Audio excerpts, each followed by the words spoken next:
It's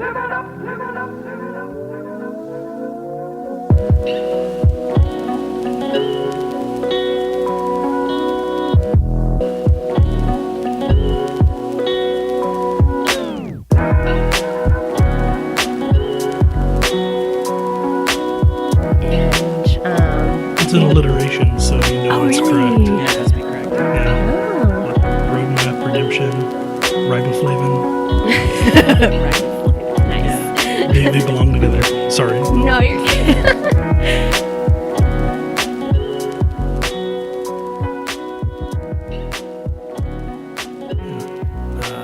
Well, welcome to the podcast. Our guest today is Nuk Kongkaw. Did I say that right, Nuk? It's Kongkaw. Kongkaw. Is it really? Mm-hmm. I apologize. I've only heard Only you seen it spell written. Yeah. Yeah. So Kongkaw. Mm-hmm. Or if you really want to like pronounce it in the Thai way, it's Kongkaw. Kongkaw. Mm-hmm. So have you tried to like, did you start out like telling people that pronunciation has just been messed up so much that you've like now like compromised and said Kongkaw, and then they still go Kongkaw? I don't know. I feel like I've just always had this like the American pronunciation expectation because I know how it's spelled and what it looks like in English, and the sound that we have that it actually is only like found in Thai. So I don't have the expectation that people are going to get it right off the bat. They can't even make those noises. Why even try? Or it's just unexpected the way it's spelled. Yeah. So I think you just briefly mentioned that it is Thai, Mm-hmm. and so you are Thai. Yes.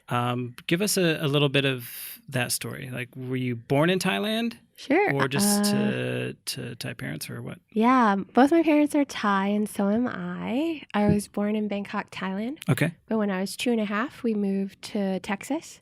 And so I spent my childhood growing up in Texas. And then when I was 10, we moved back to Thailand. The plan was always that my dad wanted to get his master's and his doctorate, and then go back into ministry in Thailand. And so that's exactly what we did. So I moved back there when I was in 6th grade. Yeah. Okay. Yeah, and so half of my time was in Texas, half was in Thailand, and then I came back to the States for college. Okay. Yeah. So then you moved back to the States, what, like around 18? Mm-hmm. Okay. 17, yeah. So I went to college, graduated, and then I taught in China for 3 years. I taught English as a second language. Gosh. Yeah. And then I came to get my master's degree and work, and now I'm currently a counselor. So right now I'm just kind of indulging my own interests. So you're almost like time-wise, kind of like a 50-50 split between like two different countries. Yes. With some time in a third. Yeah. Like, in terms of like your own identity, have you ever thought about like what do you consider yourself more? Are you like, when you think about yourself, are you Thai? Are you American? Or is there some like weird balance that you've struck? Like, I'd love to hear you just talk about that. Yeah. Well, fortunately, there is a term called third culture kids. And that doesn't mean that I've only grown up in 2 or 3 cultures, but rather it's for people who have grown up in multiple cultural settings. And technically, like, your parents have one culture, but you grew up in a different culture. But obviously, your parents' culture still influences your home culture. Sure, yeah. Even though outside it's totally different. And then you develop kind of this essentially third culture where you figure out, like you're saying, there are conflicts sometimes. And as you grow older, I think you decide, like, what pieces am I like kind of choosing to really lean into, or figuring out the context that I live in now. What pieces of cultures are going to like work well and what are going to need some negotiating. Yeah. So you'd say that there's like certain things that are Thai that you've leaned into and certain things that are American you've leaned into. Can you give me some examples? Sure. I think Thai, and maybe to generalize Asian culture, we really venerate our elders, really respectful of people who are older than us. But working in a university setting where I'm often younger, I think a lot of professors and people who are older assume that I'm a student. And so what would come naturally to me from like my Thai side would be to call everybody doctor or professor and really give them that respect that comes with that title. However, I feel like as an American, as a Westerner, and maybe sometimes to strategically be a little assertive, I call people by their first names so that they don't get me confused with a student. Yeah. And I find that important, not just for myself, but for my position, the office that I represent, or my students as well. Yeah. And so that's like something I have to be strategic about. Yeah. Interesting. Yeah. There's a term that I ran into for that. I'm not sure if it's still the common term, but it's called power distance, and where Asian cultures typically have a very high power distance. Yeah. Yeah. And yeah, I used to work at the same university, and like for me, it felt very strange to try and maintain a high power distance where I didn't have my students call me professor typically, at least if they didn't want to. I was fine if they wanted to call me, even if they just wanted to call me by my first name. Typically they wouldn't do that in class. Yeah. But if they saw me outside of class, some of them, of course, felt more comfortable calling me Professor Harshman or bring that down to Professor Seth. But for me, it felt strange trying to maintain a high power distance. Where it sounds like for you have to work to like force yourself to bring that power distance down and work with a lower power distance. That's interesting. Okay. Nuk, go ahead and tell Steve and I a little bit about your involvement with the Enneagram so far. Yeah. I think I first discovered the Enneagram a while ago. I was at like a professional development conference, and one of the breakout sessions that was offered was on the Enneagram. And so I'd never heard of it before then. But going into that, I was like, wow, this is so interesting to hear like behavioral patterns kind of presented in a different way. Yeah. Like I'd been familiar with Myers-Briggs, but what was different about the Enneagram is like you actually talk about sin, and there's some language maybe that we dare to use within the context of grace and the Enneagram that you don't really talk about with MBTI or the Strengths Quest. So I really liked the Enneagram there. And then not only did I like how it was kind of talking about what you're like at your best or at your worst or least resourceful, but it also gave me better windows for other people and all like the Enneagram, 9 different types. Like, oh, there are so many other ways that people are thinking and responding to the world around us. Yeah. Yeah. So, and then I got more into the Enneagram in the last few years, and I've started using it as a tool with my staff. I have a student staff of 16, and last year was the first year I implemented it with them, even though I've had student staffs before for the last like 3 to 4 years. But last year we used that, and I found it helpful, again, because it talks about what are your tendencies when you are not feeling resourceful or stressed. I like the language you're putting on it, by the way, the not feeling resourceful, or that's really good language. Thanks. Yeah. And so, what are those patterns that you have? What are maybe even negative thought patterns that we tend to have? And I found that it was helpful to talk about that at the beginning of the year with the students in individual meetings. And so we could kind of set expectations of like, what do you think you want to grow in? What do you think is going to be hard for you? And then I do end of semester eval, mid-year eval. And I found that they would usually bring up some things that are like I would have had to bring up and like talk about some areas of improvement. But since we'd already like kind of primed them for it, they brought it up. And I found the conversations to be so much easier than in the years past where I've had to bring up things cold turkey, essentially. But they've already been thinking about like, essentially like, what am I bad at? And because we also knew what they're bad at, we could also celebrate areas of growth as well. So it's all in conversations about growth, and I find that the Enneagram really facilitates those conversations. Yeah. That's awesome. Yeah, I think you've hit on one of the things that drew me to the Enneagram most, because I was really skeptical of it at first. And part of what sold me on it was recognizing my own dysfunction in it, and the fact that it gave me a language for dysfunction and a metric, a way to know how well I'm doing, right? So I can envision myself as a healthy person, and I can recognize myself as an unhealthy person, and to find at least a few skills to try to move myself in a positive direction, right? So yeah, I always bristle a little bit when popularly the Enneagram is lumped in with other personality typologies, partly because it's not the same. Yeah, there's a reason why that connection is made. Yeah. And also, this is a different thing. Yeah. And again, like Seth said, some of the language you're bringing to it, that's helpful. I'm going to try to adopt some of that. Oh. If you're okay with it. Oh, absolutely. When you're not feeling resourceful, Yeah. man, yeah, that's solid. Thank you. Yeah, I like it too. I don't know if I can take credit for it. I wonder if I've heard it from someone else. So share away. So Nuk, we've not talked about yet that you're a 7. Yes. Yeah. Tell us what that means for you. Well, I would say that I would also describe myself as a 7 with an 8 wing. Yeah. And I put it into terms of I'm like a bulldozer with a party hat. Yeah. I was sharing that with Steve over lunch before we came here. Yeah.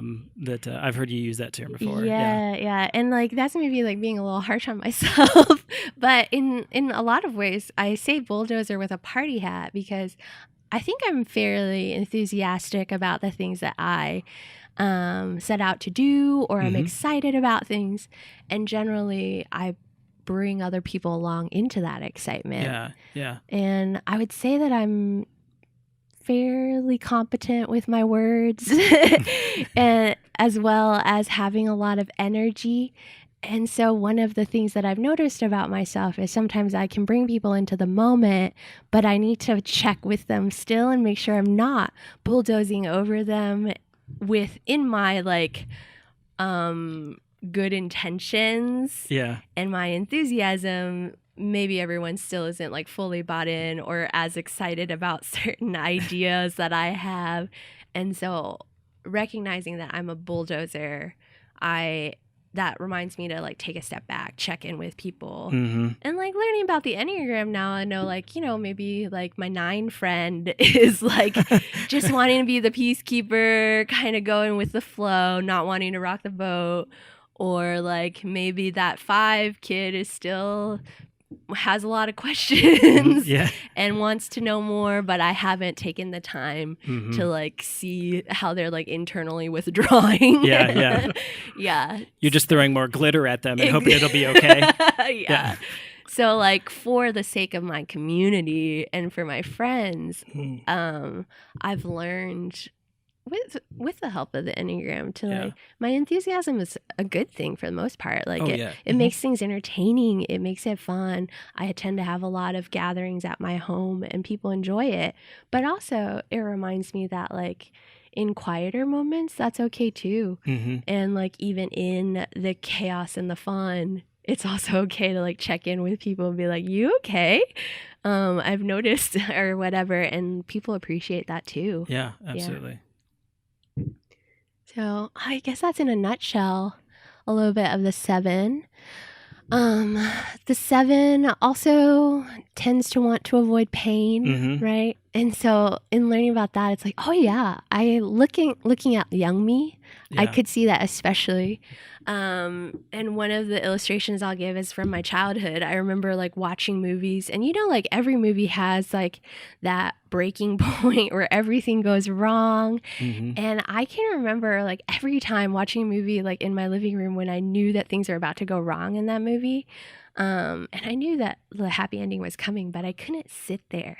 I had to like stand up and run laps, or maybe like even leave the room, and then come back to the movie when it's all like happy again. So wait, like That's awesome. How old are we talking? Elementary school. So you would just like randomly just get up and start running laps around the room? Kind of, yeah. That's You have to like awesome. burn off some of the energy that it's generating. Nervous in you. energy building. I'm like, Yeah, because like our living room and our kitchen was like kind of separated by like a wall. So like, you know, like there's a, like you could make a circle around it. Yeah, around it. So I would run laps around like that wall so I could still see the TV, you know, and then be like, it's too much. Were you aware that it was like in response to the movie? To some degree? To some degree. Or was it just like, I just feel like randomly running laps and you like, No, I'm not wondering quite. about your parents. Like, she's running laps again. You know? I don't know. I think to some degree, I definitely knew it was like in relation to that. Well, if you knew me at all, you'd know that I don't like to run just for fun. So it's not like, man, she really needs to go do a lap. You know, no. So yeah, it was in response to like, I didn't want to like watch everything go wrong. Mm-hmm. Yeah.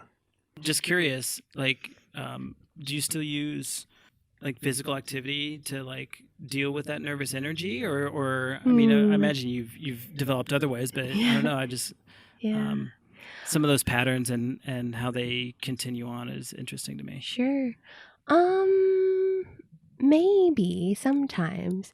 I think more like one of the big traits that I have seen growth in myself is like, because 7s don't like to feel trapped in not only their pain, but other people's pain.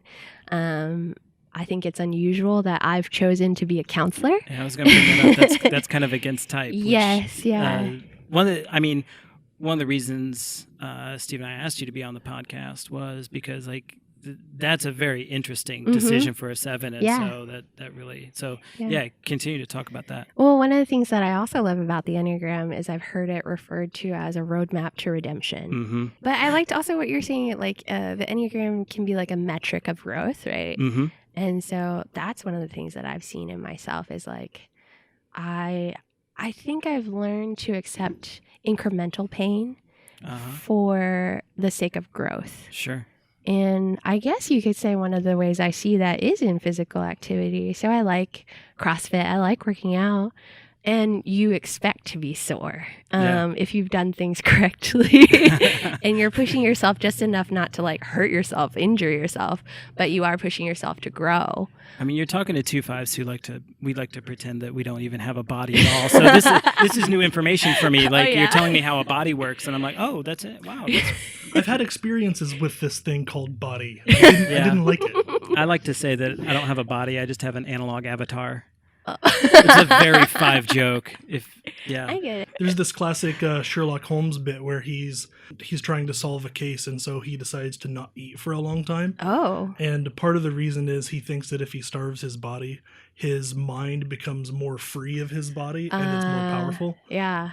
That's such a 5 thing to do. Yeah. Is it so like so dumb? Isn't that very agnostic or kind of dualist? Yeah, and it also doesn't work. Yeah. It's exactly the opposite of what happens. Yeah.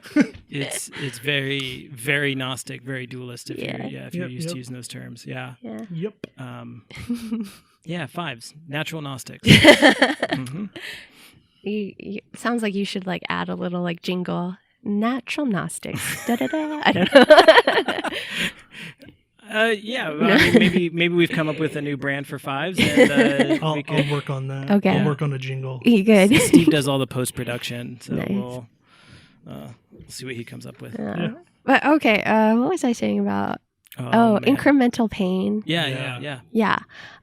So like I think I've, as a 7, recognizing that like you want to avoid pain, but I've also come to the reality that there are parts of life that are painful and they're hard. Mm-hmm. And the longer you ignore it or avoid it, the bigger, the harder, the more painful things can be. Yeah. Versus like if I just deal with this now, if I sit with it now, I analyze it, that's where the head part comes in too, right? 7s are head people. Yeah. But so if I take the time to connect with that, I can grow in this. Mm-hmm. And so I see maybe how I reconcile wanting to avoid pain as a 7, but also wanting to be a full person and live in reality is I accept that there is a little bit of pain now. Yeah. but there's so much more potential. And that's also like a 7 thing, is like you look at what's ahead as well. You're excited about the future. And I think in the worst way for 7s, we can whitewash painful experiences. But the way I look at it is you can also see the redemption in experiences. And I have definitely seen that, both for myself and the people I work with, who I like try to sit and with them in their pain. But also, I think as a 7, it also does come naturally to me to want to see growth for others as well, and to see them come to the other side. Yeah, like 7s, like so much of the 7 head game revolves around that idea of potential that you've brought up. Like, I mean, I think that the 7s are constantly scanning their environment and looking for the potential. What's possible here, and typically that revolves around like having a good time, like what's possible for fun here. But you've kind of shifted that focus into the potential for growth for yourself and others, and which is a really powerful tool. I was about to ask, so maybe you've just answered this, but if you could speak more to it, go ahead. As a counselor, what strengths and weaknesses do you think you bring as a 7? And so you've already kind of started answering that. If you have more thoughts, sure, that'd be great. The strengths are probably, I don't know if 7s are naturally thought of as connected people, but I think I do have some people skills that come with that enthusiasm. I mean, you're dying on the podcast so far. Yeah, if only people could see it. But I have people skills there that like, and maybe hopefully a warm and inviting personality that as a counselor. I mean, honestly, I think even the people listening in will be able to tell that much, even over the podcast. Awesome. Yeah. Cool. Yay, people will like me out there. But yeah, it helps me with building rapport. Yeah. And then, like I said, even though I pace myself in seeing the bright side, because I think people honestly don't need the bright side given to them all the time. Yeah. But eventually, it's healthy to also be given that piece as well, especially if you have been kind of sitting in it a while by yourself. And I think some people do get stuck, and that's the way anxiety and depression works, is it kind of narrows your focus and your ability to see beyond your problems at that moment. And so having someone who is a 7 come to walk alongside you helps them broaden their perspective again. Yeah. And I think that's helpful. They probably don't need to know, oh, she's a 7 or whatever. Yeah. But hopefully the experience is still healthy and good. No, that's actually really profound, the way you just stated that. Yeah, like, again, it comes back to that potential, and you've found ways to share that, your own view on potential, your own focus of attention on potential, and you found ways to share that with others and use that as a tool to help, like, bring them along and help them grow and bring them out of these things where they're not seeing the potential themselves, which is a really powerful tool. Sometimes we just have problems with imagination, right? It's hard for us to believe that there can be something different than what we've known. Exactly, Or if we've never experienced it, even if we acknowledge the possibility, it's hard to imagine what that would look like. Right. So it's hard to work toward it. Right. Yeah, I can see you offering something pretty substantial in that regard. Yeah, 7s are the natural imaginers, probably of anybody on the Enneagram. You guys in 4s. Monkey brain. The whole monkey brain thing. Yes, that's definitely a thing that I... Do you have a monkey brain? I have a monkey brain. I didn't... Part of me wonders if it's also, like, as a child, undiagnosed ADHD.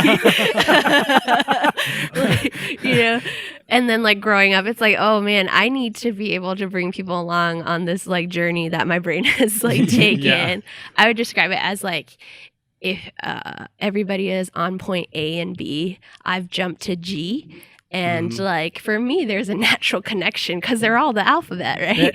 But like, So what does the alphabet have to go in order, guys? Exactly. But everyone else is like, whoa, whoa, whoa, whoa. Yeah. What happened to C and everything else in between? And so also I've learned, definitely like, back it up, help everybody. But you were saying what are maybe the areas of growth that I have or things that as a 7 can make it hard to be a counselor? I actually said weaknesses, but you've reframed it into areas of growth. Wonderful. That's better. Yeah. Is maybe because I want to jump to that potential, that growth, it's hard for me if people aren't ready, or maybe they will never be ready, because you have to want it too. Yeah, and absolutely. I can't make anybody do that. Right. And so I think that can be hard, because the reality is we can take years and decades to grow and to change.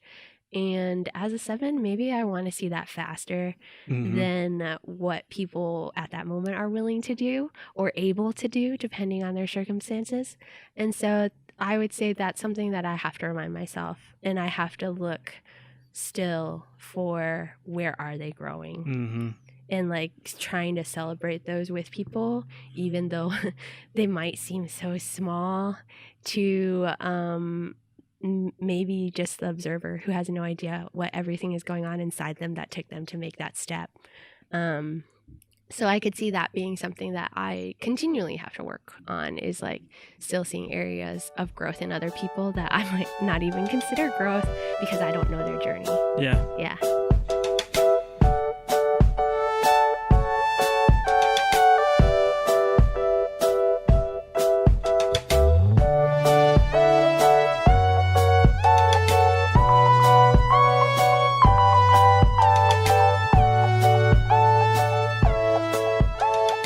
This could easily be a little prying or too personal, so please don't answer anything you're uncomfortable with. Oh dear. but something you said, I mean, with regard to your own life, you were saying eventually there comes this recognition that the longer you go without addressing the painful things, the harder it gets, the worse they become. Sure. And so it seems like there's a sort of discipline you end up developing of periodically addressing those things. I think that's probably something that a lot of people have a hard time with. I mean, I have trouble with that sometimes, right? Yep. Sure. The less healthy I am, the harder that is for me. So I wonder if you have any thoughts, like what does that look like? What does that discipline look like for a 7? To actually address issues. Yeah. Yeah, that's funny because maybe that's when I lean into my 8 self, that 8 wing and the challenger side, because thinking back to like younger me, even in college, I think and this probably happens to a lot of people, we misread the Bible sometimes and take it too literally. And you know the passage where it says like, don't let the sun go down on your anger.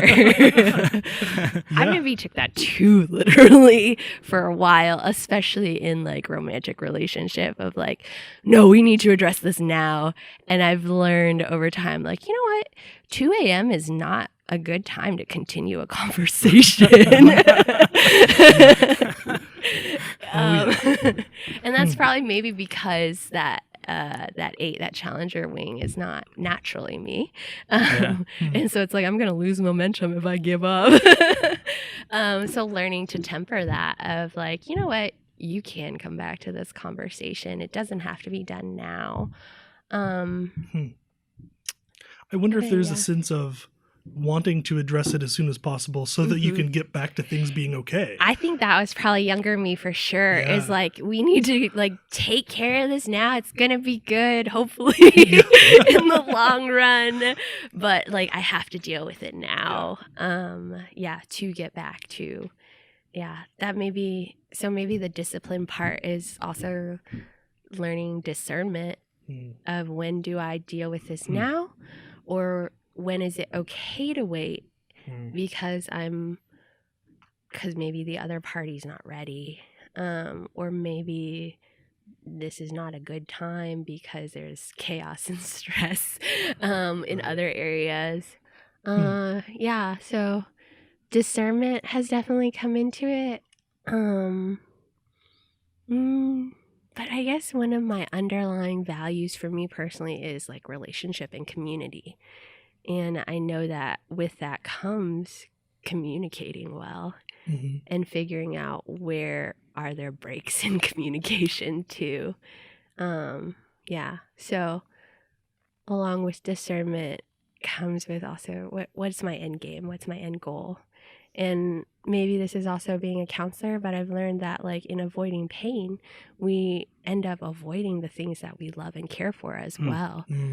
Because it's often the things we love and care for that cause us deep pain. Yes, exactly. But that deep pain can lead us to even a deepening of that thing that we love. I think it's written in one of my counseling books. I think it's essentially when we live in service of avoiding what we fear, we ultimately live never serving what we care about, I think. Something like that. That'll do. Even if that's not exactly it, that'll do. Yeah, we could all make that our devotional thought for the week. Yeah. No, yeah, that's profound. That'll hit you if you let it. I mean, I'm not a 7, but man, I get that. Yeah. Well, 5s, I mean, 5s go to 7 energy and unhealth. Yeah, and we tend to be like avoiders. Oh yeah, too. Yeah. Like we we're fear people, right? Yeah, fear people. We're avoiders. It's like I would rather like withdraw and just see if this will work out without me having to actually address it. You know, that's kind of our preferred mode. There's a reason why we're doing a podcast rather than speaking with people. I mean, maybe we do a bit of that too, but this is safe. Yeah, yeah. And if you feel tired, you can come back later, right? Have you explored subtypes at all? Instinctual stacking or any of that? A little bit. I think Seth and I talked about that before, subtypes. Did we talk about it at over Thai food? Yeah, it was. Which you said wasn't authentic. Really just more like Thai-inspired. Thai-inspired food. Yeah. It's not quite like mom's cooking, but what can be, really. Yeah. A little bit. I think a portion of what I read in one of the books was the type that I am, like a 7 with an 8 wing, is the keeper of the castle. Okay. And when I was reading the description, again, I think this writer uses like the harshest of phrasing. It seems like some people really take pleasure in that. Yeah, like they really want to convict you. I think this is your core sin. Yeah. I think I was sharing Beatrice Chestnut's book with her, which is just kind of no nonsense. Brutal. Yeah. She's like an 8 feels that way in the chest. Yeah. But what made me laugh was so one of the descriptions was the keepers of the castle tend to be really intentional about the relationships they cultivate, creating a family wherever they go, or essentially, I think she used the phrase like creating a mafia, a familial mafia. Yeah. And I laughed at that because one of my housemates, we were just sitting watching television, and it had nothing to do with what we were watching. It's not like we were watching a crime show or anything, but she turns to me, points at me, and says, "I would bury a dead body for you." I was like, what? Wow. She's like, "I would beat someone up for you, just so you know. I draw the line at murder, but I am there for you otherwise." It's if there's a lot between here and murder. Yeah. Right? And if someone is murdered, I will help you bury the body. Yeah. Like, I love that. Like, I won't do the murdering. Right. But the cleanup, I'm around. Yeah. So, like, the definition of a ride or die friend, right? Is right there. And so, like, I that was so, like, that was perfect to read that description of myself. And it's like, wow, I do have friends who, like, I know would be there and, like, like we mentioned earlier, my family is all in Thailand. And so maybe that's part of why I am so intentional about the relationships that I cultivate here is I do want a surrogate family. And I don't even think of them as surrogate. Like, they are my family here. I have a mentor here that we started meeting when I was in grad school. So it's been like 4 years now. And I would call him my like father figure here. Yeah. I imagine you were already a 7 before you needed those particular skills. Yeah. But this particular type of 7, at least, like that you create a family where you go, and that you do tend to like tie other people together and to yourself, which I think that's really interesting to me. How you've made that work for you. Yeah. In a situation where you don't have your biological family around, right. so you have to create. Yeah. Or is there anything else you're thinking of subtypes? Just curious about your experience with it. Okay. Sometimes it's a fun thing to explore, not that we have to. Yeah. I'm just curious about all the different ways a person can participate in any one of these energies. Sure. You know? Yeah. That's always fascinating to me. So when Steve or I are under stress, being 5s, we go to 7, so we're going to exhibit like the average to unhealthy side of a 7, and it you more the average, me maybe the unhealthy. I don't know about that. It depends on how much I indulge it. Like, I don't generally drink much, but if I'm in an unhealthy 7 space, I can put a little bit back. Yeah, and escape a little bit. Yeah, yeah, this is exactly what it is. Yeah, like I can't do this. I need to put it on hold until I can. Yeah.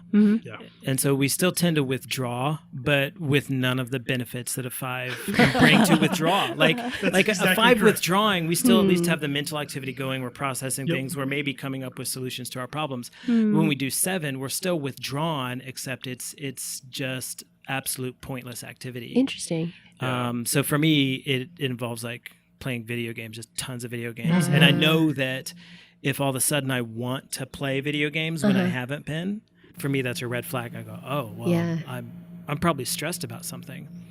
For you, it's the opposite. For a 7 going to a 5 space, that means like you're in a really comfortable place instead of stressed, and you can exhibit either like average to healthy average, aspects of a 5.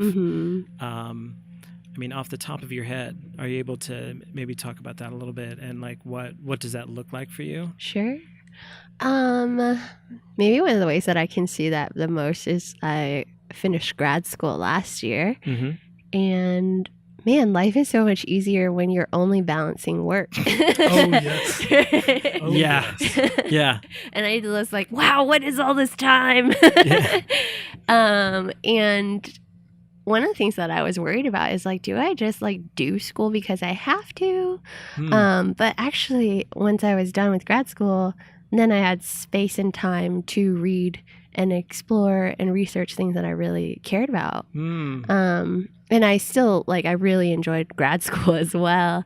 But not everything do you do in classes do you enjoy. Yeah. But so one of the things that I saw,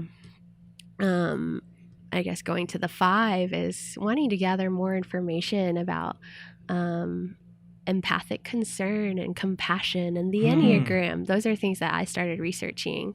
And again, I think for me, I'm very motivated by people. And so thinking about like, how is this going to be helpful for the people that I work with or my staff? So I could see that as where I went for now that I have time and health. So that's an example. Yeah, interesting. It's interesting to me that 5s participating in some 7-ish behaviors looks very different than a 7. And a 7 engaging in 5-ish behaviors looks very different than a 5. So what I'm thinking is, as a 5, when I'm leaning towards 7 energy, usually in an unhealthy way, I'm doing it in withdrawal. But 7s tend to do those things more socially. Yes. Right? It's about going out. Yeah. You know? Yeah. And so it's a very different pattern. And what I heard you say about leaning into 5 energy, I could relate to a lot of it. The desire to know more, to study, to round yourself out in some ways. Yes. But also what you were studying, like empathic concern and all those things. It's that can still be pretty foreign for a 5. It's still so connected. It's still so heart. Yeah, especially heavy. empathy. And it has nothing to do with building a castle around ourselves or controlling our environment. Yeah. Yeah. It's a very different way to manifest those behaviors. Yeah. Yeah, that is interesting. That's a good point. One of the things I remembered too, I didn't mention this earlier, but I think as a 7, I think I seek to entertain and be entertained as well. And I see that come out in like when I'm in group settings with friends. Like I'm often the one that's like, do we want to play a game? Or even like, maybe this is counselor me interacting with 7 me is having some kind of exploratory question. Like if you could, I don't know, have a superpower, what would it be? Or if all 5s basically have the same answer. yeah, what would it be? Steve, do you know what, if you could have a superpower, what would it be? I've actually answered this question once and I thought it was great. I was given the option of 2 superpowers. Oh. Okay. Here they are. I have to remember them. It's okay. We can edit out your forgetfulness. Yeah. Okay. John Coffey's ability in the Green Mile to suck the darkness out of people. Oh. That's number 1. Wow. And number 2, Professor X's ability to find people without community and make a community out Wow. Sheesh. Whoa. So which one did you choose? of them. I wouldn't choose. They both have to be there. Oh. Otherwise, I would, Wow. Oh, so I see. So like because you're creating community for these people, you also want to create like sustainable community. So you'd suck the darkness out of them. Yeah. Wow. Try not to They get that both have darkness to caught in happen. your throat. That happened on the Green Mile, and it had like some dire consequences. Oh yeah. Yeah. That's true. Yeah. That's wow. That is like the best answer I've ever heard. I did think of it on the spot in that moment. I was Okay. really impressed with myself. Yeah. And so you Usually- remembered it. Usually, I get so kind wait, of shut down and stuck in. I thought you said you were Oh, given a it's- choice. Like, No, but that's something I you was- came up with? I was given a choice. I was given an option To have choose 2. Oh, okay. not choose between 2. And those are the 2 you came up with? Those are the 2 I came up with. Hot out of damn, nothing. Steve. That's Yeah. solid. I was pleased. I'm Yeah. gonna steal that. I mean, go for it. I feel so most 5s, and this resounds with me, will choose invisibility. Oh. Sure, if I'm going to do the obvious, yes, invisibility. Yeah. Nice to see your 4-wing showing up, Steve.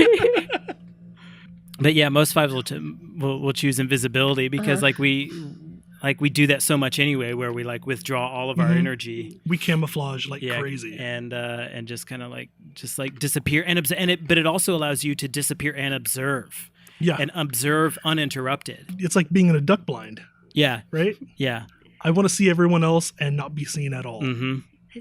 That's so interesting. Yeah, I've learned a lot from 5 friends and stuff about like, wow, I don't think that way at all.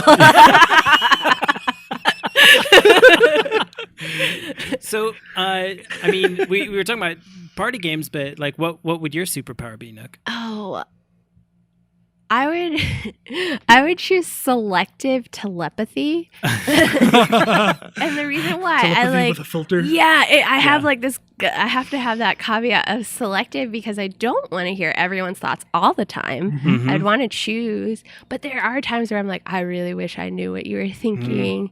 And maybe that comes from that place of connection of like, Yeah. More of that, like you said, the what was the phrase you used? Empathic concern. Yeah. Yeah. So maybe that's it. Or even like, wanting to entertain people or things like that, or entertain myself is making life like good and better. You just It's want like, to go I just dumpster want to know diving what in their you're minds thinking. for entertainment. No. Oh, no. Yeah. So it would be selective telepathy. Selective telepathy. Yes. Yeah, for sure. That'd be a solid power. Yeah, you were talking about party games and entertaining. Even like when I'm working out with a group of friends, like sometimes I don't want to just do straight reps or whatever. It's like, hey, can we make this a game or like something? And literally one of my friends was like, you're always trying to entertain us. And it's like, I think he was saying it a little despairingly.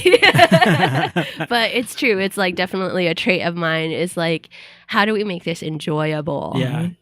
And maybe that's part of the 7 is like distracting yourself from the pain. Yeah. Well, that's what 7s kind of. That's part of the gift.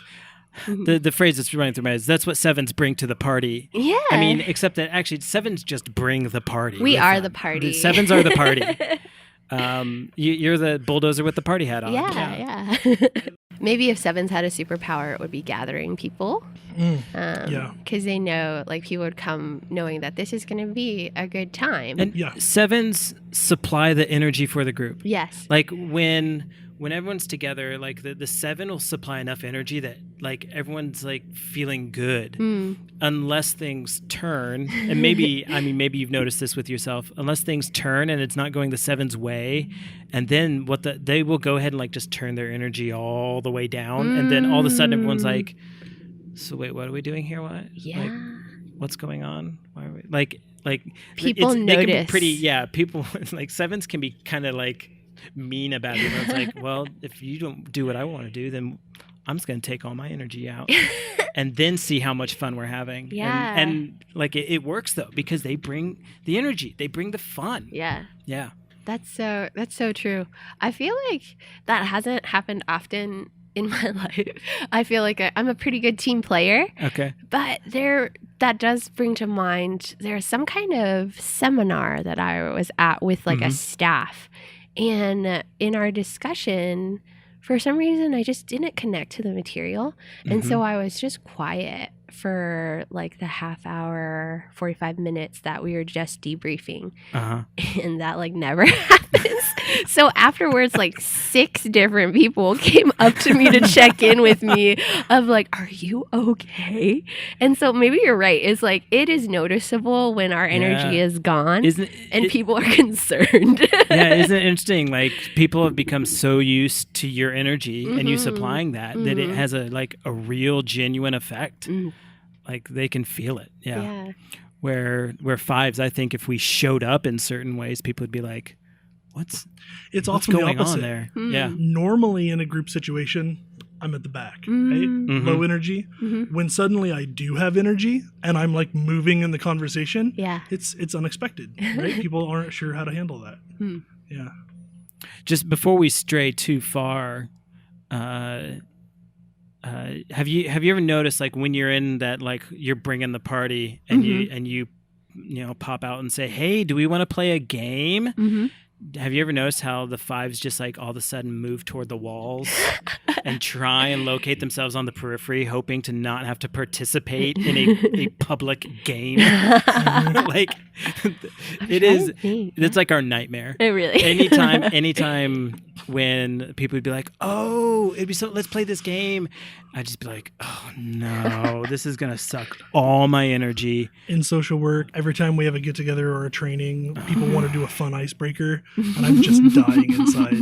Yeah. Like, can I show up 20 minutes late every time? That's so interesting. I have a student who is a 5 and this has nothing to do with the games, but he's really developed like friendships within our staff. And at the end of the year, we're debriefing and saying things that we enjoyed. And he said, you all mean a lot to me, and I'm kind of upset about that. Yeah. And I think it probably comes from that place of, man, begrudgingly I've expanded like my friendships and where I have to like give up energy and stuff. I love you all so much and you're such a drain. Yeah, that's essentially what he's saying. It's like, you're so important and I hate it. I hate that. And like, that's like the opposite of a 7, especially, that's funny because you're using the term castle, right? So like 7s are the keeper of the castle, whereas 5s build a castle and they want to stay in it. Yeah, they call it castling up, where we just have this own little internal world in our mind, and that's our castle, and that's where we feel safe. everything outside the castle is less safe, and we're not comfortable there. Yeah. Is that pretty good? Anything you want to add to the castle idea, Steve? You're more of a like a castler than I am. Yeah, I'm a self-preserving 5, so I double down on all of that stuff. Yeah. Frequently, castling can be very positive, but it's also a gut reaction when we're afraid that we're going to run out of energy. We may not, but if we're afraid we're going to run out of energy, if we feel like it, then we will just sever connections with the outside world. If we're invited to go do things, our inclination is to say no, even if it's something we would love doing with someone who we love. Yeah. Just our immediate response is no, and then we think about it. Then we consider, right?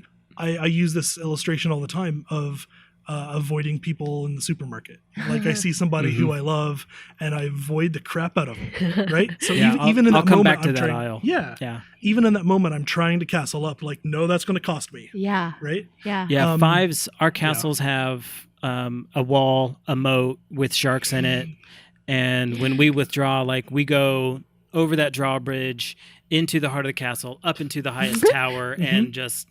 Like no contact with the outside. So it's world. like a really individual experience. Oh yeah. Whereas like the castle for me is like, who can I add to that castle? I'm selective, but it's like I'm also looking for. It's not a party if you're by yourself. Yeah, and social 5s. Now I'm a social 5, and we are a little bit more similar to that, where we have our castle, but like people are allowed within the gates. Maybe not within like the castle proper, definitely not like up into the high tower, but like there are people that we've let in a little bit closer for social 5s. Yeah, I've been getting closer with somebody, and recently this person asked me, have I been let into the castle? Well, I think I've let you hunt on my property. Right? Like, I don't think you realize just how deep this goes. That's great. I mean, I've let you into my land. Isn't that good You're in my enough? territory. Like, what more? Yeah, what more do you want?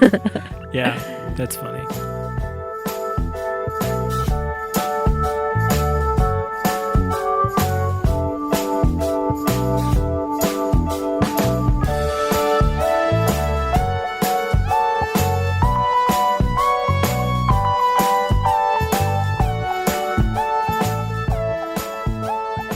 Do you have a sense in times of stress, like how you maybe manifest qualities of an average to unhealthy 1?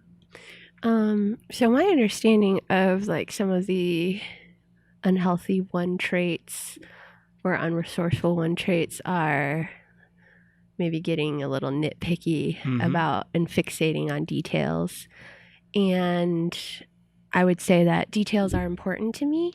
And then if I feel like a lot of responsibility is sitting on me, I'm trying to look at what are the things that I can control and do well. What are the measurable things that like this is something that I'm gonna like really like accomplish.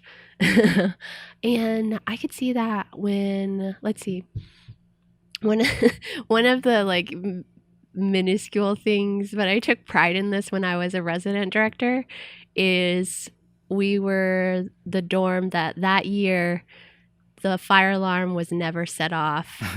And prior to that, I think in one of the other halls, the fire alarm had been set off twice because someone had used the microwave to make Easy Mac without putting water in it. And so like as an RD at like all of our all hall meetings, I was like, hey, let's not be that dorm. Don't be that person that didn't put water in with their Easy Mac. Yep. I trust you. You're a college student. And hey, we accomplished that goal. There you go. All Easy Mac was watered and cooked properly. Yeah, That's was so it exciting. a great nutritional choice? That's not the point. Yeah. So like that's like a funny example of maybe picking on details that like in the grand scheme of things, it probably doesn't matter. But for me, that's like measurable. And that's something that I know I can accomplish. And so I recognize that as I get stressed, there are like maybe smaller things that like whoa, like maybe I cared a little too much about that.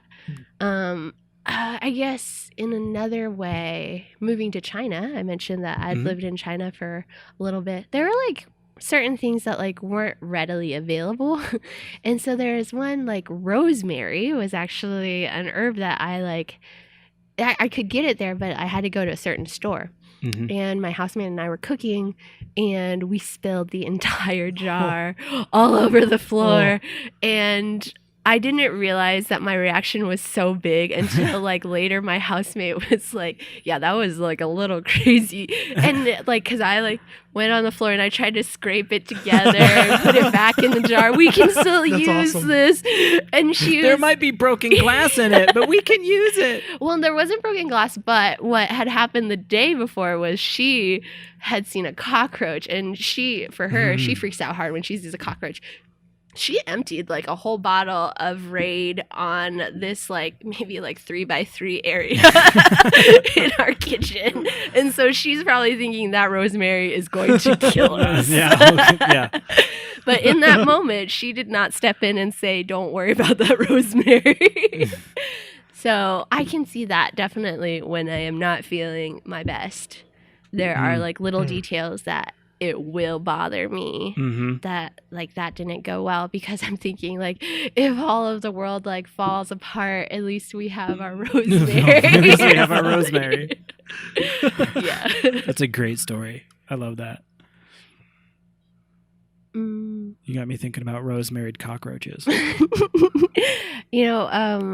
of the things that I've learned can be hard for me that I didn't realize is because I'm a pretty enthusiastic bulldozer. Most times people do just go with the flow and go with what I have. So like some of the hardest types for me are the people who are like maybe a little bit more assertive and like it's like, let's go. Oh, hey, this person didn't readily move with me. Yeah. And so like some of those are actually 3s and 8s I've found to be like they're, especially 3s, they're very self-sufficient. Yeah. And so like, and really focused. At least the 3s in my life that I've seen, a lot of them are very focused. And maybe I want to be entertained and want to move on to the fun thing first. And they're like, no, we need to get this done. Which in like certain contexts, like I'm all for getting things done before work. Or I mean, because of work, we need to get that done before play. But there are other times where it's like, oh, like, why are you still back there? But those people have been good for me and healthy too, to like temper maybe, whereas like a 7, I wouldn't naturally want to do some of those things. Yeah. That's interesting. Once you start to see the other types, and I've heard you talk about this a lot with your different students, and you've interacted with a lot of different types regularly. Seeing those consistent things about like how you interact with different types is just so it's just one of the most powerful things about the Enneagram, I think. Just learning to have a glimpse of like what it's like through their eyes and see that. One of the things we have talked about a lot so far in the podcast is what it's like the moment when you recognize your type, because it's one thing to learn about the Enneagram, and that's sort of the process of discovering your type, but we talk a lot about, as we're helping people discover their type, sometimes it's the moment of despair that's the key, right? Like you recognize your dysfunction, like, the moment you feel terrible, that's what you're looking for actually. Or sometimes it's a matter of, I've been very aware of this dysfunction, but now I feel like it's been seen, right? Like now I can put a name on it. Do you remember much about the moment when you recognized yourself in the Enneagram? I wonder for me if it was more poignant when I recognize like the people who are important to me in the Enneagram and be like, oh, that explains like why our dynamic is so hard, or like why and for me like that was like, wow.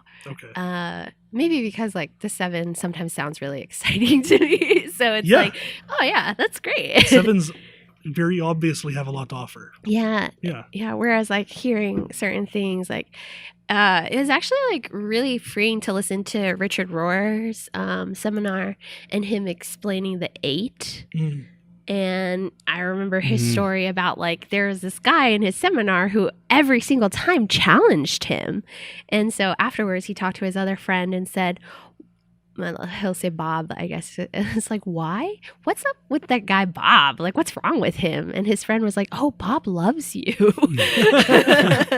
And Richard Moore is like, oh, he's an 8. And like, that's how they like confrontation approach. is how they appreciate. Yeah. And so like that for me was, because maybe this is a piece of culture too, is like coming from a culture where if you're older and if you have more credentials, people naturally give you more respect. And so to have like students or someone you see as like maybe being under you hierarchically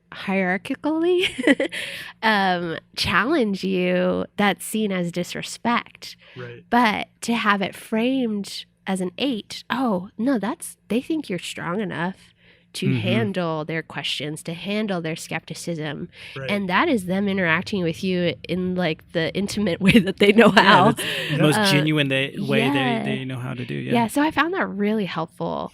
And for me, that was like an epiphany moment of like, oh, that explains so-and-so and so-and-so. They're clearly 8s and they are pushing because they want me to push back.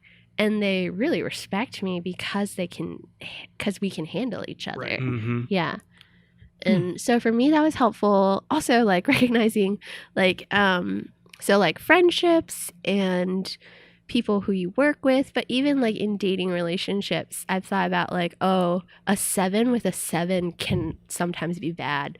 Like, especially if like the other 7 is like not healthy and they do want to escape and just move on to the next thing and they don't want to come back for that conversation that you need to have.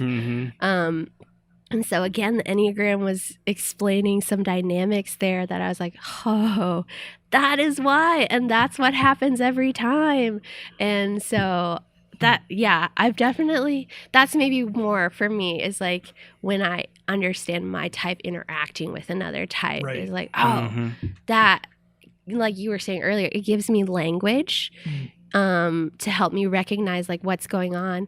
And maybe in a way, when we see patterns that happen within different types, it's affirming in a way like, oh, I'm not alone, I'm not crazy, and also this is pretty typical. Yeah. Right. I've heard other people talk about like sometimes they don't get along with people of their own type. Now I don't think you would admit to having hardly anybody that you don't get along with, Nuk. But is there kind of a struggle with other 7s? Like I've heard it described as like you can kind of like you can kind of see their game because you know it so well, and a lot of types just don't like. It almost feels like they're exposed. Like we know each other's game, and I don't like that. Sometimes that's the reason why. Yeah. Sometimes I'll actually like get into like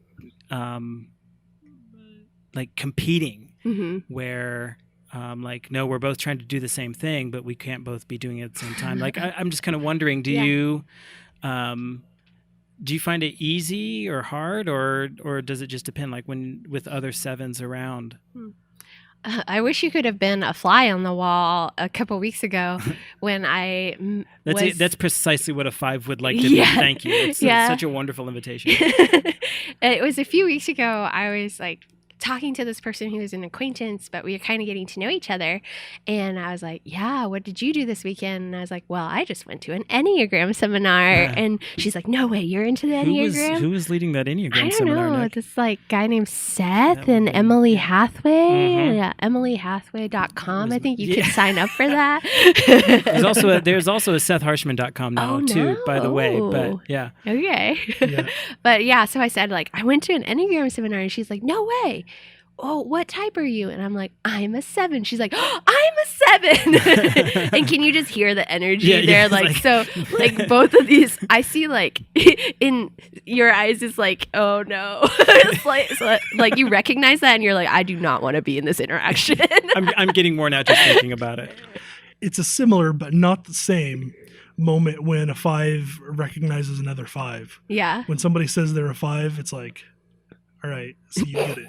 Yeah, and you just sort of sit back and you don't have to talk. 5s are oftentimes like the exception to the rule. I found that 5s like we're fine hanging out with other 5s. In fact, 5s kind of know what other 5s need. We'll all be in our own castles in the same room. Yeah, exactly. Like there are long periods of silence, and then like maybe I'm reading a book and I'll perk up and say, "Hey, this is interesting," and we'll talk about it for 5 minutes, and then go back to like an hour of silence. And 5s love that.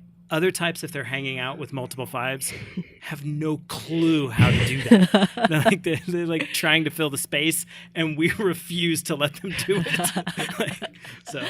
Yeah. Anyway. So yeah, that's like not how like No, at least in yours my was interactions with other 7s, it's like excitement meets excitement, and like especially if we both love the Enneagram, like wow. Like, yeah, it's so like two glitter bombs just exploded at the same time. Yes. Although I don't like glitter, I feel like I just need to say that so the world That's knows. fine. Yeah. One of the purposes we had in mind with starting this podcast was exploring other people's stories, right? We want to hear other people's stories. Yep. Enneagram's an interesting way to go about that, to try to connect on a level of shared humanity despite a lot of cultural differences and things like that. Except it also gives us a chance to explore how, I mean, we're American dudes who read books by other Americans about what the Enneagram looks like, mostly for middle-class white Americans, right?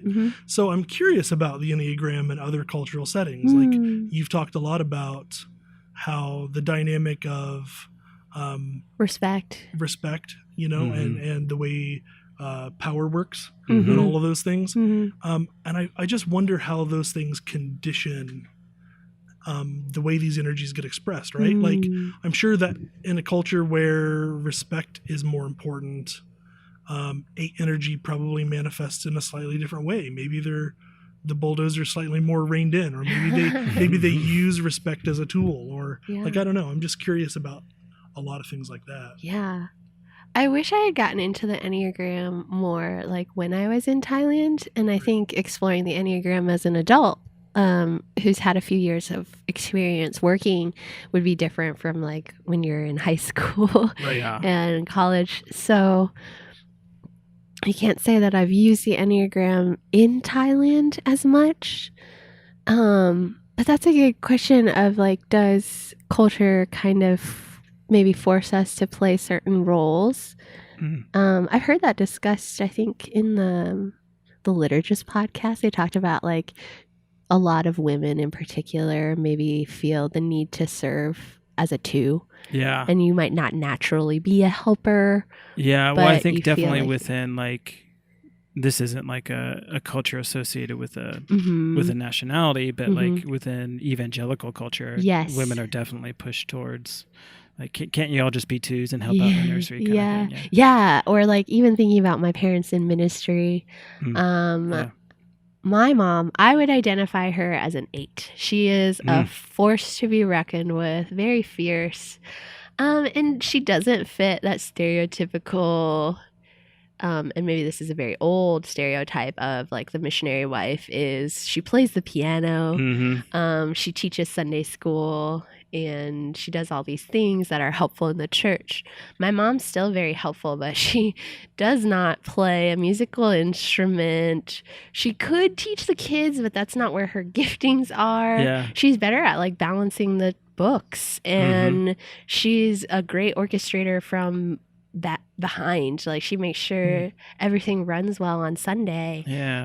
While dad is like preaching and leading from the front, she's also helping to lead from behind. And so I would say that she doesn't fit maybe that 2 stereotype that we kind of expect in the evangelical world, or maybe particularly for like women in ministry. Yeah. Yeah.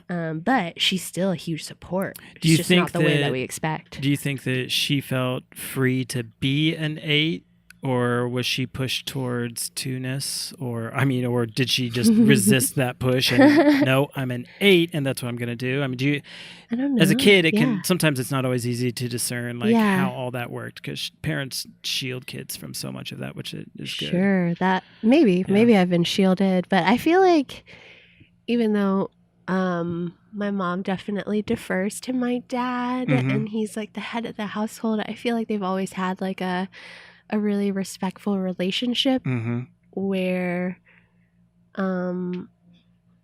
I think they try not to force each other into what they're not gifted in. Yeah. But at the same time, if the church needs somebody to teach these kids and you're the only one that could, then let's do that. Yeah. But and that's not always even typical of an 8, where sometimes they'll just be like, well, if no one else is going to do it, then I'll just do it. Maybe, yeah. And the 8 teachers. And 8s can be great teachers. And healthy 8s go towards 2 anyways, right? Yeah. Yeah. Yep. Yeah. So, and I heard that about Mother Teresa, is a lot of people want to type her as a 2, but if you knew her in life, she was pretty fierce. Yeah. A lot of people say she's and an 8. she's an 8, yeah. So, boy, you just compared your mom with Mother Teresa. I want to meet your mom. Yeah, she's Sounds pretty awesome. Yeah. Sometimes scary, but like really awesome. Scary awesome.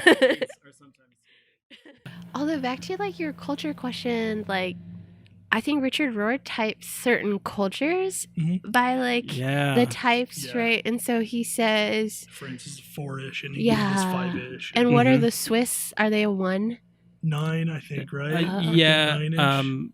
Germany is 1, I think. Yes. Yeah, Germany is a 1. According to him. Yes. Gosh. I don't remember. Like anything third world is a 9. And he says like a lot of people that like grow up in the third world end up being 9s. And actually, I know someone here locally who she typed as a 9, and then I asked her where she grew up, and she like grew up as a missionary kid somewhere like in the third world. So it's kind of interesting. Are you wondering what Thailand would be? Developing world now. Oh, I'm sorry.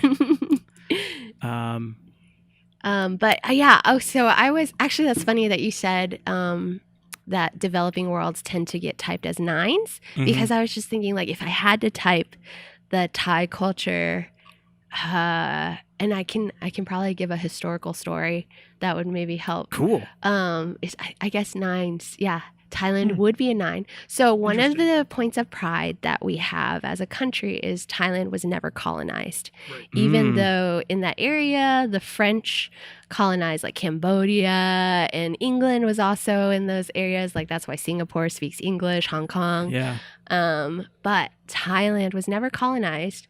And I think maybe this exhibits how the Peacekeeper 9 can also be very shrewd and smart in how they can be the mediator. Is essentially the king of Thailand at that time saw what was going on, and so he strategically built relationships with both England and France. And so I think in Thai we have this phrase, swimming towards an alligator to escape the tiger.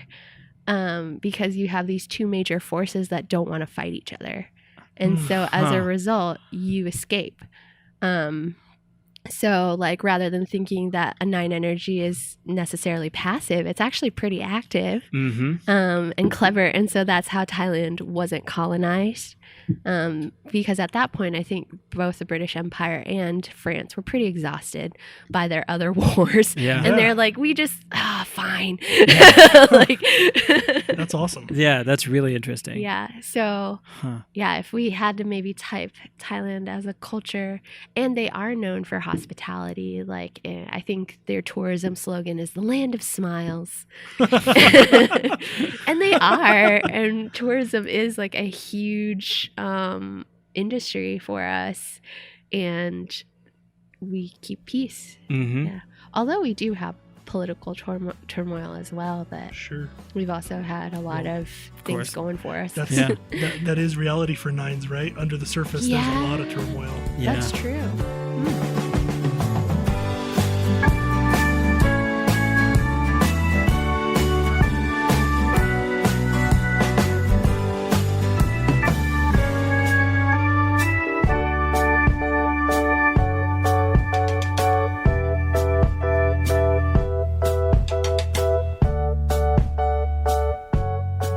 How would you type American culture? Ooh. I don't know if you guys will agree, but I think in general, even though America values individualism, they still value structure. Mm-hmm. And you can be an individual as long as you like still fit within that structure. Absolutely. Yeah. So I would type them as a 6. We're certainly living into our unhealthy 6 right now. Yeah, I mean, just sticking with structure for structure's sake. Structure, but also just the propensity towards fear, and everything is fear-based. I think we're a 6 culture who celebrates 3 qualities. Yeah. We're a 6 culture who celebrates anyone who's a 3, anything that looks like 3-ness, we celebrate it. We love it. Some of us go the other way and emphasize 9 to try to balance everything out. Eh? Yeah. That strikes me as funny because not too long ago, you and I had a conversation about how, like, if a culture was based off of 9, that would be it would be Canada, which isn't a developing country. No.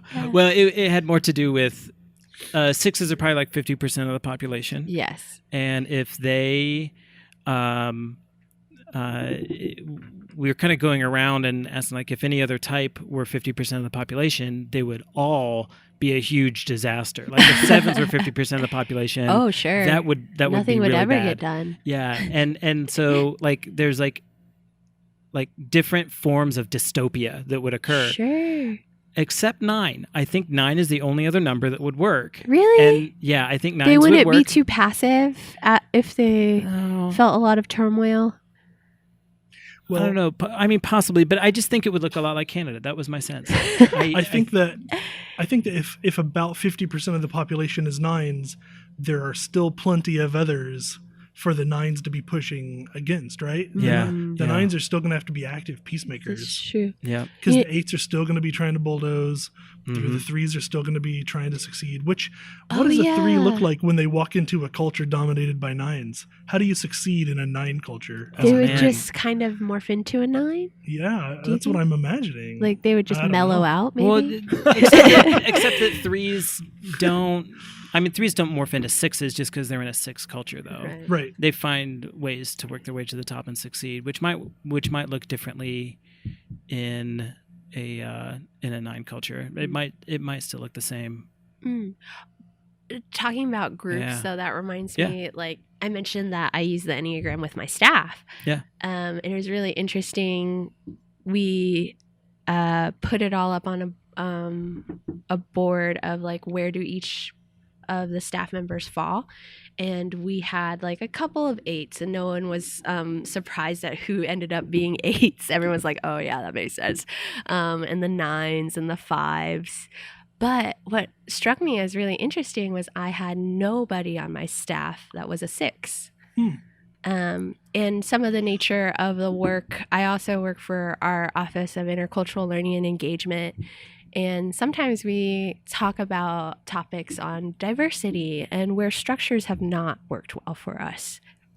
And I think that makes sense that maybe some of the students that were drawn to these positions of leadership and these hard conversations that we have, we are looking at structures that don't work.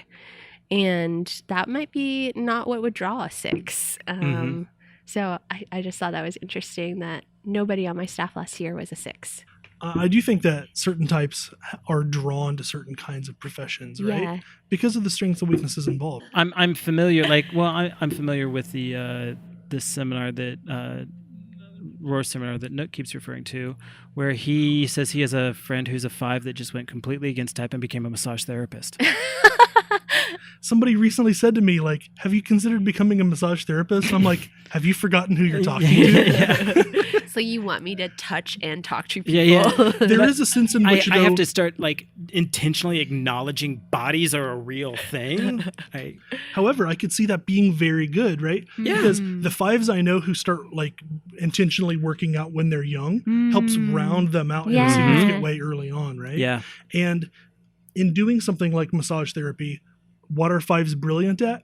Boundaries. Oh. We are so good with boundaries. Yeah. And with something like massage therapy, with physical contact, boundaries are all the more important. Yeah. How do you create personal boundary while having physical contact. That's a you know? great Yeah. point. I could see us being pretty good at that. Yeah, and Mhm. I think I was talking to another friend of like, it is unusual for me as a 7 to be a counselor, but whereas like maybe somebody would expect that of a 2.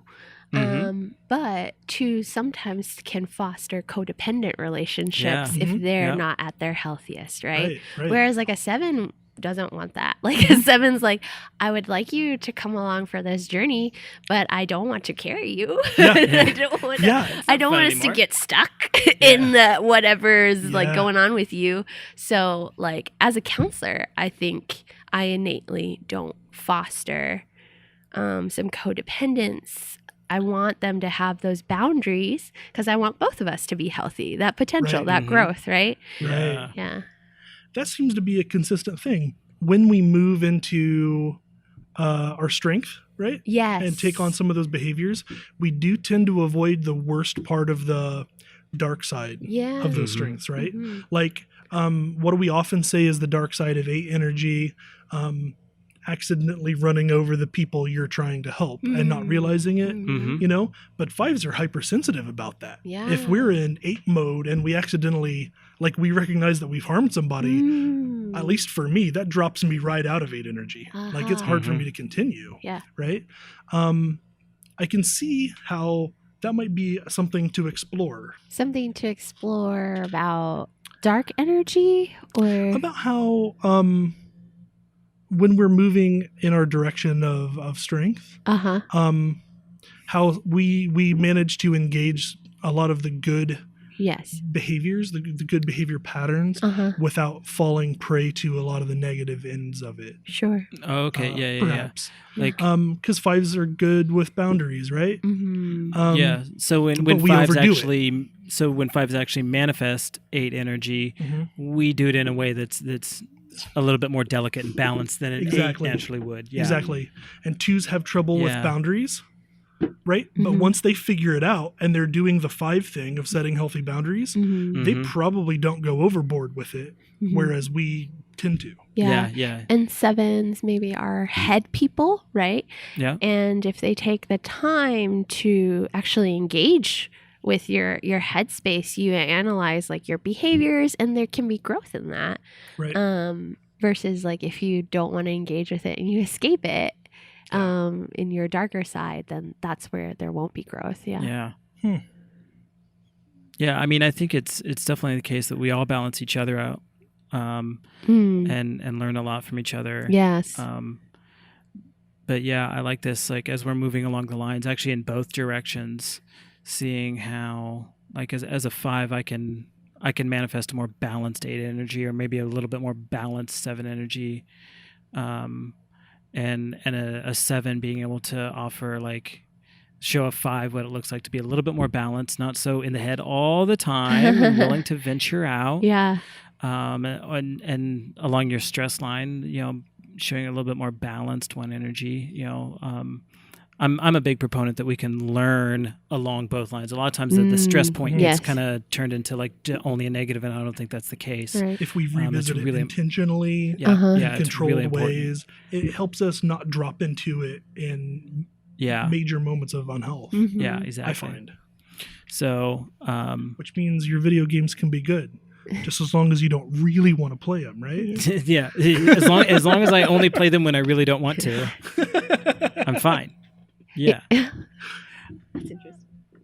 One of the things that I've appreciated about the Enneagram is it does talk about like spiritual disciplines too, Yeah. that you can move to grow yourself. Right. So like, I know this isn't your favorite book, Seth, but the Sacred Enneagram. I have nothing.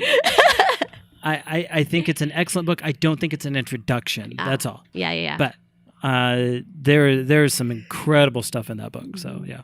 Well, I did like that he broke it up into spiritual disciplines as like solitude, Mm-hmm. silence, and stillness, and fitting with like the different Enneagram types, Yeah. and how that can help you cultivate yourself and kind of, I guess, balance yourself out so that you don't go so much to the dark side or Mhm. whatever.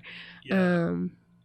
And so I think for me, stillness is definitely a huge one. Rather than like wanting to continue to move on to the next thing, stillness. And I would add solitude though, because there has to be a time where I cultivate not thinking about how do I entertain the people around me, how do I connect with the people around me, and simply like be and be with God. That is definitely something that, in terms of discipline, I have learned to cultivate and still learning.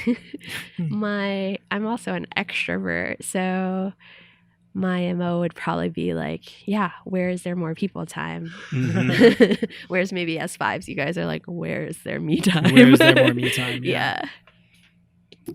You know, this isn't directly related, but the things you've just been saying prompted a question in my mind that I'd love to explore sometime. Not that I think either of you necessarily have things to say about this yet. I wonder about how our types may influence how we conceive of God or how we relate to God. Oh, I think so. What are the images that we're drawn to? What are the ones that are most powerful for us? Oh, for sure. Because for me, being welcome and accepted and not feeling like I'm a burden, right? I mean, I pinned a lot of this on my evangelical background before, but also maybe some of it was just my personality. But when I finally had a realization or this experience of being welcomed by God and whatever I thought was in the way was so not a threat to God, right? That was particularly profound for me. And I think that's a very 5-ish way to have a spiritual encounter, right? Yeah. That definitely is something that resonates. I have one of my closest friends is a 1 and I am a 7. And it was really helpful to understand that like 1s are really concerned with knowing what is right. And am I a good girl? Am I a good boy, as Richard Rohr would say? Yeah. But essentially they're thinking of like the justice scales. Right. And God is judge. It's all about justice. Yeah. Whereas I think as a 7, I naturally see God as this father who is just pleased with me. And life is gifts. And even though there's pain, that's not like those aren't the gifts that he's like got for me. Right. So I think I'm naturally, maybe I'm also, because I see God as a father that is pleased with me and pleased with growth, I keep using that word, mistakes can lead to growth as well. And so mistakes for me are not as daunting, not as scary, and not final. Whereas I think it's a lot harder for 1s, especially if you see God as a judge. And like if you mess up, you have tipped the scales terribly. And now you have to work extra hard to bring that back up. Yeah. That's why grace is such a challenging concept for 1s, but also powerful. Yeah. Oh, yeah. Despite it being such a challenge to, I think perhaps they're most likely to feel the tension between justice and grace, right? That's good. I mean, I think there's a way in which they know, at least once they become healthy, they know how powerful grace really is. Yes. Because they've experienced the justice, the right and wrong. I mean, they've experienced the courtroom. And they've fallen short. Yeah. And they recognize that. And so once a 1 is able to accept grace, I mean, they probably know how powerful it is better than any of the rest of us. That's probably a consistent pattern, right? Like whatever it is that we have a hard time accepting in God, once we finally do, that ends up being a tremendous gift that we can offer. But it's about crossing that line. For the 5, that is like the power of the incarnation. Yeah. Where I mean, I love all of the heady descriptions of God, all of the theology that'll give me all these beautiful, wonderful descriptions. But it's the putting the flesh on it and the realness of it, the embodiment of it, that's really a challenge to me. And then figuring out what that actually means for me. Yeah. there's value in flesh. There's value in embodiment. You know, those are the things that, I mean, I think are the real challenge to me. When I was in Israel and Palestine, I mean, I was more interested in engaging with real people, not necessarily touring the sites, but people want to tour the sites, right? And I was going along with it. And most of it felt really hollow to me. And I think for some very good reasons, except when I was at the Basilica of the Incarnation. And I didn't know what I was looking for, but when I finally came to the place and the sign says, "Here the Word became flesh," I was like, "Oh, crap! We put a place on this." Yeah. Like incarnation isn't just a concept. Like it happened. The specificity of it. Yeah. Right. The particularity of the whole thing. Yeah. Really messed me up. That's so interesting. That reminds me of, have you heard of the book Anatomy of the Soul? No. It's by Dr. Kurt Thompson. He's a neurologist and a Christian counselor. And although he's coming at it from more maybe a neurological and psychological standpoint of like health, but he also, I think it's a great holistic look that he talks about integrating the soul too, and emotion and mental health along with just being a whole person.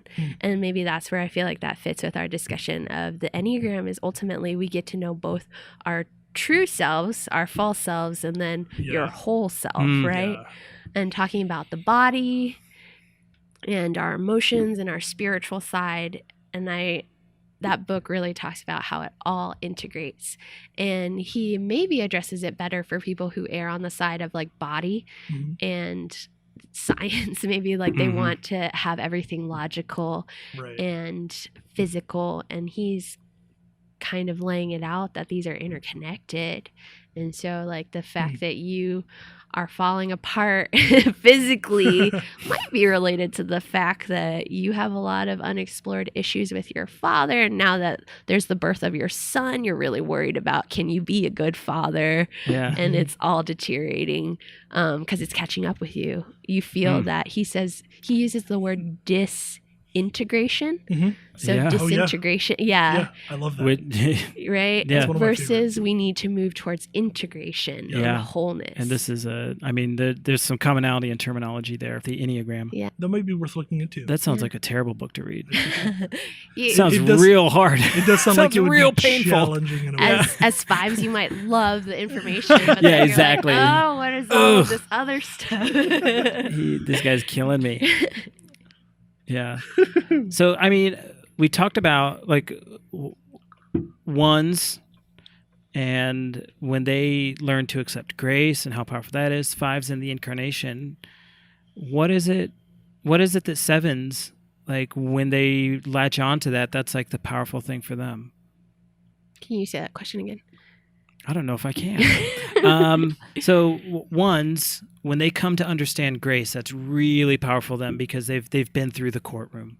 Fives, when they come to understand incarnation, that's really powerful for them because it's being present in the world. Being present in the world in your body. Yeah, showing up. Yeah. So what's the thing for sevens? And I'm not asking just you, Nook. I mean, it's an invitation to brainstorm. What's the struggle? And then once you get there, it becomes the gift. What's the spiritual struggle for the seven?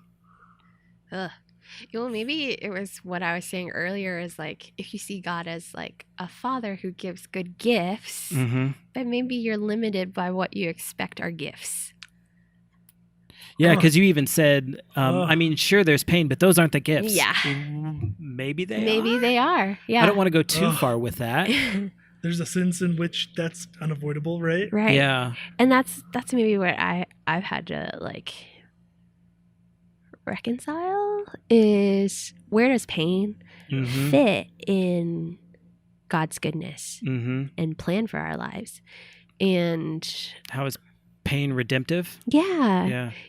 And I don't know, looking at maybe as I get older, like I said, I see pain as a reality of life. And the more I read scripture, the more I see that God's promises don't promise painlessness. Yeah. You know, even when I reread like God making a covenant with Abraham, and Abraham asked, like, how do I know that, like, these are your promises and these are going to be real?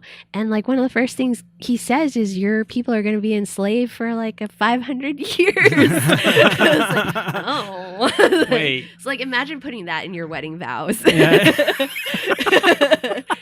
Here we go. This is Such a wonderful indentured framing. servitude that Yeah. you will not be paid for. Yeah. Oh my gosh. Or even when I read Psalm 23, we like read that and we're like, oh yeah, the Lord is our shepherd, I shall not want. He also says, I'm going to lay out a table for you in the midst of your enemies. Like, Yeah. it doesn't say that I've taken care of everybody and it's like peaceful and green. It's like the enemies are still there, Yeah.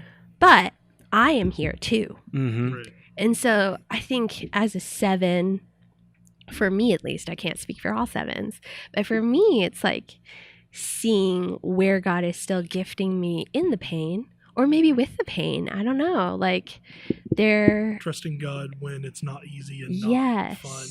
Mm-hmm. yeah. Because sometimes God doesn't bother to explain. And not, even if God doesn't necessarily feel present, not avoiding those things. Yeah. Still Yeah. Abiding there. Yeah. Yes. Yeah. Yeah. Abiding. That's a good word. Abiding is I definitely something that might not come naturally to 7s. I pulled out Okay. my Jesus-y lexicon for that one. Not your that's the a dude lexicon. Yeah, it's Christianese. Yeah. Yeah. Dude. Wow. That's a whole lot, Nook. That's a whole lot. Thank you for that. Yeah. Yeah. I have a lot to process. Yeah. This one, and I appreciate that. I'm glad. Yeah, Yeah. Like Thanks for being a guest. in other podcasts, we've kind of sent our guests away with like homework. I don't know. You're kind of sending us away with some homework this time. Yeah. Lots to process. I gave you some Yeah. reading. So, yeah, we might. And that was sort of my goal, right? In the podcast, like, we get to speak with so many people, and I want to know what life is like Yeah. from their perspective Oh. Yeah. and all its particularity. Oh, it's been such an honor to just talk with you guys. Oh, And thanks. like I said, I really appreciate my 5 friends, especially because I don't know how you guys think. So it's like, he's like, wow, what's it like to be drained Well, of yeah, energy? Well, we're thinking all the time, and typically about 5 to 6 different things. That's what it's like. It's not necessarily healthy, but it's what we kind do. of oppressive. It's an obsession Yeah. that we need breaks from. Yeah. Yeah. Well, we all have our stuff, right? Yeah. Yeah. Exactly. Yeah. So It's a gentle takeaway from today's conversation. We all have our stuff. So hopefully, maybe in a few months, or after a while, we'll call you back up again, and maybe we'll do like a little mini episode to catch up and see like if we've done our homework. If you have any and new if you've insights learned and- any new insights that come out of this conversation, that'd be awesome. that'd Or be if really you cool. realize that we don't know what we're talking about, Mhm. let us know. Yeah, I think you it will be could call us out on that. more apparent about me. Like, oh no, she's just making stuff up. What? No, I think you've spoken very well. I think our understanding of the Enneagram is greater for having had this conversation, Exactly. which that's a beautiful thing for us to be able to give to each other. Yeah. So thank you for being here. Thanks for talking with us. Yeah, you so thank much. you. It was so fun to be here.